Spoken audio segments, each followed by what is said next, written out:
নমস্কার, আমার ভুরিভোজ চ্যানেলে সকলকে স্বাগত জানাই। Welcome to my channel Bhuribhoj. শীতকাল মানেই হচ্ছে আলুর বিভিন্ন রকমের রেসিপি। তো আজকে আমি আলুর ঝোলের একটা রেসিপি শেয়ার করব ভাত দিয়ে খাবার জন্য। তো আলুটাকে আমি সেদ্ধ করে নিয়েছি, সেদ্ধ করে এটাকে প্রেসার কুকারে একটা সিটি দিয়ে সেদ্ধ করে খোসাটা ছাড়িয়ে নিয়েছি। এবার কড়াইতে দিয়ে দিচ্ছি সর্ষের তেল। সর্ষের তেল গরম হয়ে গেলে ফোড়নে দিয়ে দেব কালো জিরে। এই রেসিপিটা কালো জিরে ফোড়ন দিয়ে কিন্তু বেশি ভালো লাগে খেতে, তো আমি কালো জিরেই ফোড়নে দিলাম। কালো জিরেটা একটু ভাজা হয়ে গেলে এর মধ্যে দিয়ে দিচ্ছি হিং। হিং এই রান্নার স্বাদটা অনেক গুণে বাড়িয়ে দেয়, তো হিংটা অবশ্যই স্কিপ করবেন না, হিং দিয়ে করতে হবে। এবার দিয়ে দিচ্ছি সেদ্ধ করে রাখা আলুগুলো। আমি এখানে মিডিয়াম সাইজের আলু নিয়েছিলাম, আলুগুলোর খোসা ছাড়িয়ে মাঝখান থেকে একটা কাট লাগিয়ে নিয়েছি। এবার আলুগুলোকে ভেজে নেব। আলুগুলো ভাজবার সময় এর মধ্যে দিয়ে দিচ্ছি পরিমাণ মতো বা স্বাদ মতো একটু লবণ, আর দিয়ে দেবো এর মধ্যে একটু চিনি। চিনি দিয়ে দিলে, একটু সামান্য চিনি দিয়ে আলুটা ভাজলে কিন্তু খেতে টেস্ট ভালো লাগে। এবার দিয়ে দিচ্ছি একটু হলুদ গুঁড়ো। এবার সমস্ত উপকরণগুলো আলুর সঙ্গে মিশিয়ে নিয়ে 2 থেকে 3 মিনিট আলুটাকে ভেজে নেব।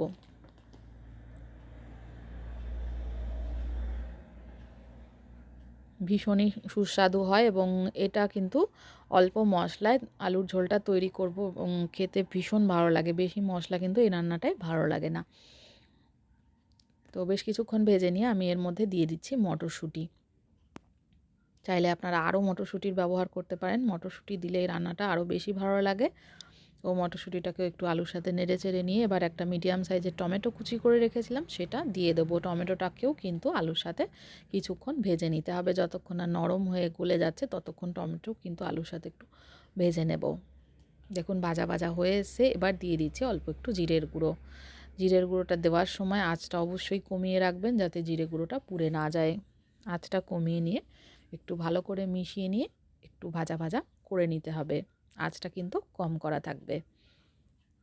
এবার আমি এর মধ্যে দিয়ে দিচ্ছি জল। যেহেতু একটু ঝোল তৈরি করব, তো জলের পরিমাণটা একটু বেশি দেবো ওই জন্যে। এটা কিন্তু রুটি, পরোটা, লুচির সঙ্গেও ভালো লাগে, ভাতের সঙ্গেও ভালো লাগে। এবার ঝোলটাকে ফুটিয়ে নিতে হবে, যতক্ষণ না একটু ঘন হয়ে আসে ততক্ষণ একটু ঝোলটা ফুটিয়ে নেব। এবার দিয়ে দিলাম এর মধ্যে কাঁচা লঙ্কা কুচি, দিয়ে ঝোলটা একটু ঘন হওয়া পর্যন্ত 3-4 মিনিট মতন ফুটিয়ে নিতে হবে। শেষে দিয়ে দেব গোলমরিচের গুঁড়ো। 10-12টা গোলমরিচ আমি থেতো করে রেখেছিলাম, সেটা লাস্টে দিয়ে দিলাম। একটু মিশিয়ে নেব।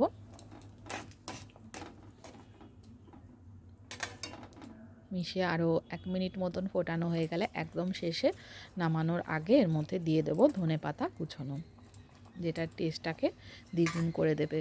তো ধনেপাতাটা একটু ভালো করে মিশিয়ে নেব। মিশিয়ে 1 মিনিট মতন ফোটালেই গরম গরম আলুর দম বা আলুর ঝোল যাই বলেন না কেন একদম রেডি ভাত বা রুটির সঙ্গে খাওয়ার জন্য।